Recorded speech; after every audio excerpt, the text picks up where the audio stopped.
افغان حکام کی جانب سے دریائے کنڑ پر ڈیم بنانے کے اعلان کے بعد دونوں ممالک کے مابین آبی جنگ چھڑنے کا امکان بھی پیدا ہو گیا ہے۔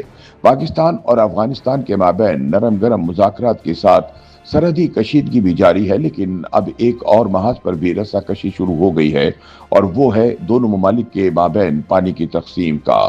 استنبول میں پاک افغان امن مذاکرات کی ناکامی کے اعلان کے بعد وزیر داخلہ محسن نقوی کی کوششوں کے نتیجے میں مذاکرات دوبارہ شروع کرنے کا فیصلہ کیا گیا ہے تاکہ انہیں نتیجہ خیز بنایا جا سکے۔ پاکستان کا مطالبہ ہے کہ افغان حکومت تحریری ضمانت دے کہ اس کی سرزمین سے پاکستان پر دہشت گرد حملے نہیں ہوں گے۔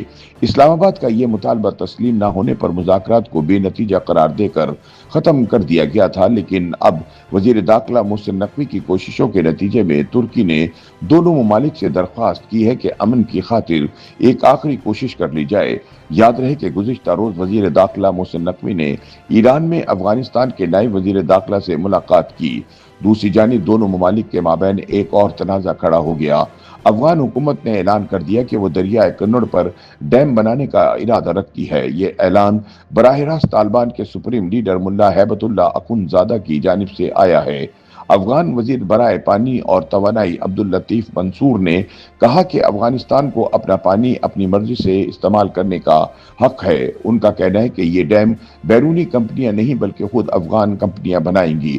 اس سے قبل انہوں نے کہا تھا کہ اس منصوبے پر 2 سے 3 ارب ڈالر لاگت آئے گی اور یہ پروجیکٹ جلد شروع کر دیا جائے گا۔ یاد رہے کہ یہ منصوبہ نیا نہیں ہے اور اس پر کئی اشروں سے مختلف افغان حکومتیں غور کرتی چلی آئی ہیں۔ 2013 میں صدر حامد کرزئی اور وزیر اعظم نواز شریف کے دور اقتدار میں کنڑ ڈیم پروجیکٹ پر دونوں ملکوں کا ایک معاہدہ بھی ہو چکا ہے، مگر موجودہ افغان حکومت سابق معاہدوں کو نہیں مانتی۔ اگر کنڑ دریا کے پانی کا بہاؤ متاثر ہوا تو پاکستان پر گہرے اثرات مرتب ہو سکتے ہیں، کیونکہ اس دریا کا دریائے کابل کے پانیوں میں 75% حصہ ہے، جو خیبر پختونخوا کو سالانہ 1 کروڑ 65 لاکھ ایکڑ فٹ پانی فراہم کرتا ہے۔ اس سے زمینیں سیراب ہوتی ہیں، پینے کا پانی ملتا ہے اور اسی پر بجلی گھر بھی قائم ہیں۔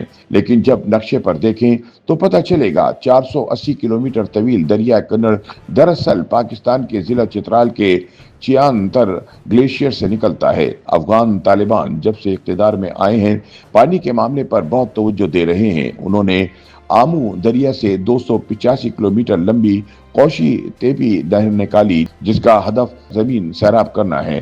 اس نہر پر ازبکستان اور ترکمانستان دونوں تحفظات ظاہر کر چکے ہیں، کیونکہ ان کا کہنا ہے کہ اس سے آمو دریا کے پانی کا بہاؤ 25 سے 30% تک متاثر ہو سکتا ہے۔ ادھر انڈیا بھی افغانستان میں پانی کے منصوبوں کے لیے تعاون فراہم کرنے میں دلچسپی رکھتا ہے۔ Afghan India friendship dam Afghanistan کے بڑے ڈیموں میں سے ایک ہے، جسے انڈیا نے تعمیر کروایا تھا اور وزیر اعظم نریندر مودی نے اس کا افتتاح کیا تھا۔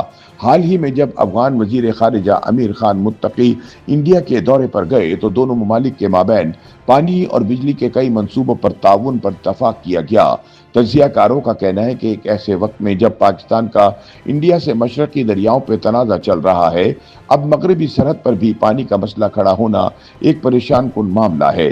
یاد رہے کہ پاکستان اور انڈیا کے درمیان سنتاس معاہدہ طے تھا، جو بھارت نے پاکستان پر حملے کے بعد معطل کر رکھا ہے، لیکن پاکستان کا افغانستان کے ساتھ پانی کی تقسیم کا کوئی معاہدہ نہیں، اس لیے یہ معاملہ مزید پیچیدہ ہو گیا ہے۔ تاہم تجزیہ کاروں کے مطابق پاکستان کے پاس ترک کا یہ پتہ موجود ہے کہ پاکستان دریائے چترال کے پانی کو موڑنے کے منصوبے پر غور کر رہا ہے۔ اس منصوبے کے تحت دریائے چترال کا رخ سوات کی طرف کیا جانا ہے، لیکن مسئلہ یہ ہے کہ اس کے راستے میں بلند و بالا پہاڑ آتے ہیں، جن کے اندر سے سرنگ نکال کر ہی دریا کو موڑا جا سکتا ہے۔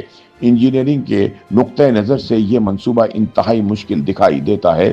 اس کے علاوہ یہاں کثیر تعداد میں زلزلے بھی آتے رہتے ہیں، اس لیے اتنے بڑے انفراسٹرکچر کی عمر پر بھی سوالیہ نشان ہے۔ لیکن سب سے بڑا مسئلہ یہ ہے کہ پاکستان اور افغانستان دونوں کو یہ منصوبے انتہائی مہنگے پڑیں گے اور یہ واضح نہیں کہ ان کے لیے پیسہ کہاں سے آئے گا۔